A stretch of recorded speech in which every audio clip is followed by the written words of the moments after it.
मुंबईसह उपनगरांमध्ये मुसळधार पाऊस बरसलाय। नवी मुंबई, ठाणे, कल्याण, डोंबिवलीतही मुसळधार पाऊस बरसलाय। पावसाचा रेल्वे वाहतुकीवर परिणाम होताना दिसतोय। तिन्ही रेल्वे मार्गाची वाहतूक उशिरानं आहे।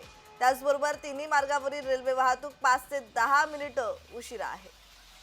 आणि या संदर्भात अधिकची माहिती देतात आमचे प्रतिनिधी मनोज दयाळकर। मनोज, मुंबईसह उपनगरांमध्ये मुसळधार पाऊस बरसलाय। नवी मुंबई असो, ठाणे, कल्याण, डोंबिवलीतही मुसळधार पावसानं हजेरी लावली आहे। मात्र याच पावसाचा फटका आता रेल्वे वाहतुकीवरही होताना दिसतोय। या संदर्भातला अधिकचा तपशील।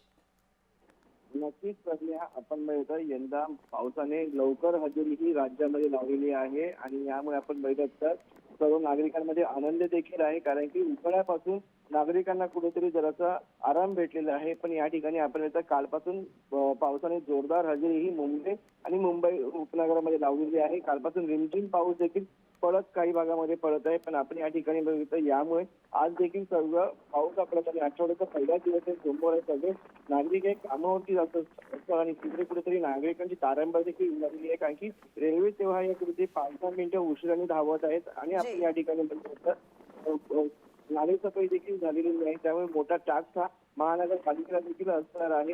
आणि आपण या ठिकाणी बघितलं यंदा पाऊस हा लवकर आहे, कुठेतरी नागरिकांना याबद्दल राहत देखील मिळेल। पण आपण रस्त्यावर देखील गाड्या सुरळीतपणे धावत आहे, कुठेही पाणी भरल्याचं अद्यापही समजलेलं नाहीये। पण आपण या ठिकाणी बघितलं पुढे ट्रॅफिक देखील जमलेलं नाहीये आणि गाड्या देखील आपण या ठिकाणी धावत आहेत। आणि राज्याकडनं आपण म्हणजे हवामान खात्याकडनं आपण बघितलं मुंबई, रायगड तसेच ठाणे आणि पालघर जिल्ह्यामध्ये येलो अलर्ट हा जारी करण्यात आलेला आहे। धन्यवाद मनोज, तुम्ही दिलेल्या माहितीसाठी।